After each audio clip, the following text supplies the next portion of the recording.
and welcome to this week's video. We're going to have a little chat about centre of gravity and why it's so important. Having gone through the first test flight and found the aircraft was a little bit rearward on its centre of gravity, not drastically but just on the back edge of it. So I talk about centre of gravity, and also I show how my mask system is set up. Hopefully that will reduce the noise effects on the aircraft for the second flight. We'll find out. So join me in the video. I've got model aircraft in front of me. I know it's a bit different, but I'm going to talk to you about centre of gravity and how we work it out on a full-size aircraft and why it's so important. Okay, so using these aircraft, I've got a low wing example and a high wing example. So you know, both sort of flavours are catered for. I haven't got a biplane, but the biplane will effectively normally be the same as a tail dragger, and my high wing is a tricycle undercarriage aircraft. So why is the centre of gravity so important? Well, they say that if you've got the centre of gravity too far forward, the aircraft flies badly, and if the centre of gravity is too far back, it flies once. Well, that's definitely true really when it comes to talking about model aircraft. Full-size aircraft, not quite so bad, but it does make the aircraft dangerous. Why? Okay, so with a forward centre of gravity, so when we mean by forward centre of gravity, we've got the centre of gravity in front of the centre of pressure, so the aircraft's wanting to tip nose down all the time, and to counteract that we put a downward force on the tail, and that gives us what they call longitudinal dihedral. In other words, as the aircraft's flying along, if we reduce the power, the nose will tend to drop and the aircraft will go to a trim speed. If we put the nose up, the aircraft slows down, the tail becomes less effective and everything else, and the nose will tend to drop. The big issue is if we've got the centre of gravity of the aircraft too far back, as the aircraft goes closer and closer to the stall, or as it increases its angle of attack, the centre of pressure moves forward. In other words, where the lift's coming from moves forward. And if it gets in front of the centre of gravity, then of course the whole thing wants to rock the other way. Now, if you've got enough airspeed, you can correct this with down elevator. If you haven't got enough airspeed and the aircraft stalls in that configuration, well, you know, you're going to be falling out of the air in a pretty rapid way, probably in a spin, unrecoverable. So it's always better to have the centre of gravity slightly forward. Now, how do we work out where the centre of gravity is? Well, you know, with a model aircraft, we pick it up, we can hang it and put it over a centre point, or we can turn it upside down or whatever in the case of this, and balance it on our fingers. In the case of a full size, we're not going to do any of that. We use weighing scales, and we put weighing scales under the wheels normally as a place to do the centre of gravity from. On some large aircraft it can be weighed on the jacking points, and we know the distance from a datum. Now, the datum could be anywhere on the aircraft. Quite often it's taken from the front of the spinner, or the prop, or the leading edge of the wing. Sometimes it's taken from the undercarriage. They're the sort of normal places for it to be taken from. And what they do is, we measure from there, if I'm going to use this as a datum on this aircraft, from there to the undercarriage. And where it makes contact to the undercarriage, I've measured that distance. And from the nose there to where the tail wheel is, I measured that distance. And I know from mathematical calculation, knowing the wing section, where I want the centre of gravity to be on the wing. So I measured that from the nose there to where I want the centre of gravity to be in comparison to the centre of pressure. And I produce a range. And the other thing which we also like to do is we'll come to the pilot being in the aircraft. Quite often that's a mathematical point we don't measure, but you can, in general terms, measure the distance from a pilot sitting with their properly in the seat, pretty much from their belly button forward is where the centre of gravity is. So where your belly button is, pretty much there, or maybe an inch behind that, is the centre of gravity position for the pilot. From all this, what we can do is we can measure, as we've got those measurements, we then take the weights that we get on the main wheels and the tail wheel, and so whatever the weight is on that, multiply it by the distance there. That gives us the amount of motion. We've got the arm and we've got the weight. So we multiply those two together to give us the moment.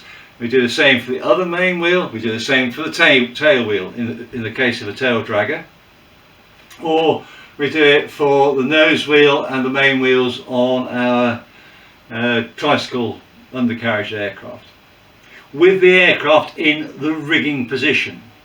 And that's critical, because if I put the tail down on the aircraft, then effectively the centre of gravity appears to move backwards, and if I put the nose down, effectively it appears to go forward. So there will be a rigging position where we accurately measure that the aircraft is horizontal in both the lateral and longitudinal format. With that all measured up and confirmed, we've got our weight times distance, giving us, our moment arms for the mains and the tail wheel. We add all those moments up,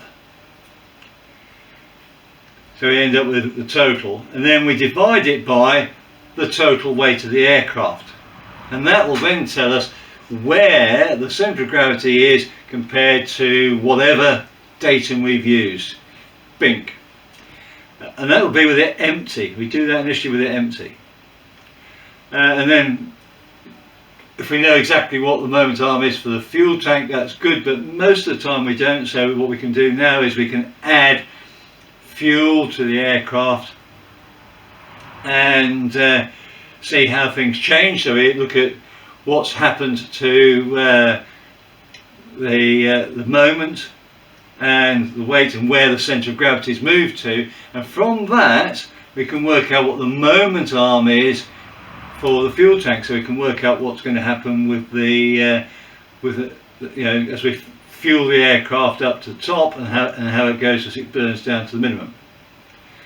And finally, because we know where our pilot's position is, if we've used that sort of rough measurement bit, we can work out what effect the pilot weight has on the aircraft, and we can change ballast and things like that to allow us to put in a lighter pilot or a heavier pilot or luggage and things like that, because sometimes we have the ability to change ballast.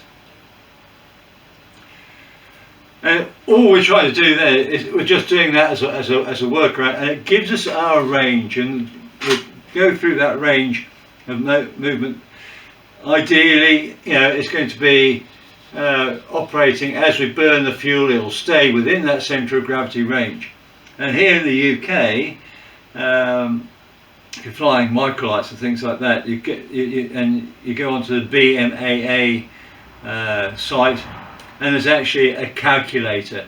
So once you know the datums, you put in the datums, pilot, fuel tanks, wheels, everything else, and where the CofG should be, and it'll actually produce a spreadsheet for you, and it'll tell you, you know, how good the weight and balance is, whether you're going to be in range when you're full of fuel, full of luggage, and all that, so you can actually see how well life is, and you know, for your aircraft.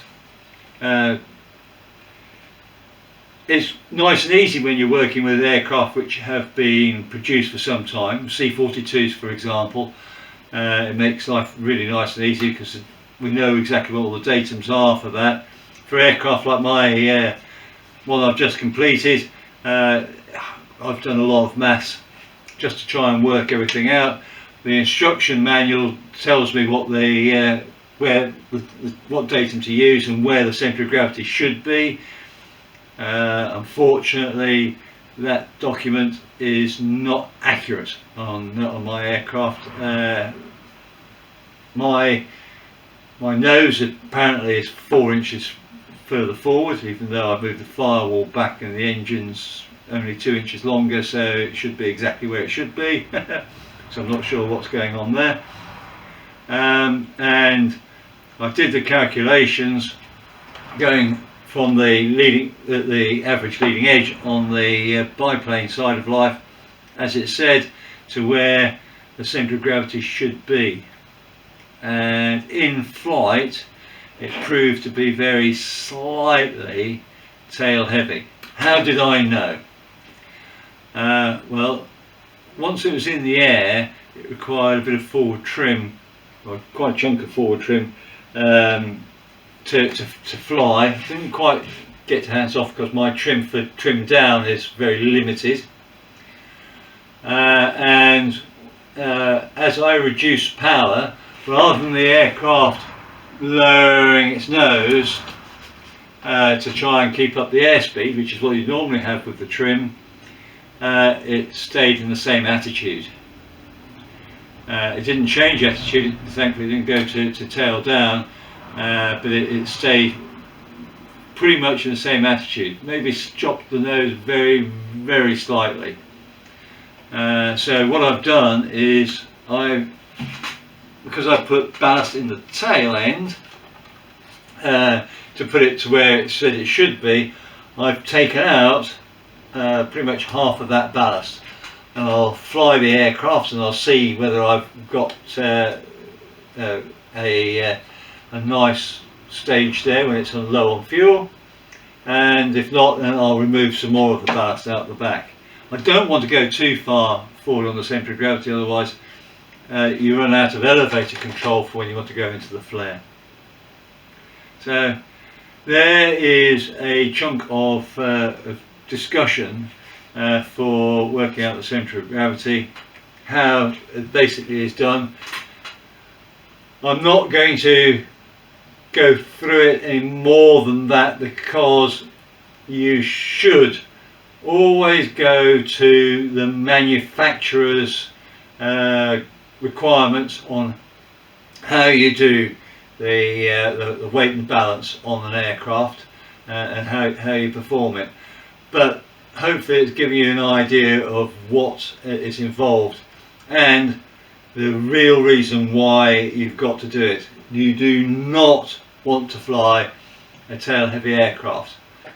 Okay, let's see if I can explain my mask system. Let's get rid of the goggles off the back here. This was originally a straightforward dust mask, and all I did was I took off one of the sections which would hold the filter off the side here, and I've got the microphone going through to the inside with this little foam platey there, wind muff inside there, so it's right next door to my lips so it doesn't get too buffeted. And then the other side, I've taken the air filter off, and I've got a little foam pad in, so that this just helps to stop the noise. If you take that off, the noise just seems to go straight in, so with that there, it helps to reduce it. And effectively that is it. I've kept the valves in this one.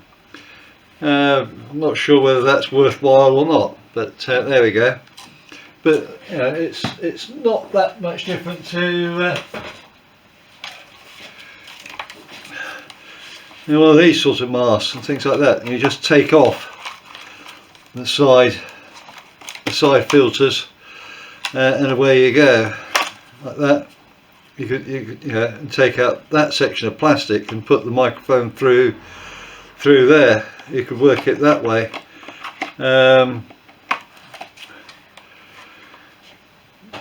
So each their own. In point of fact, I may well change to this mask for here because my goggles don't sit quite right on there when I'm flying, but at the moment.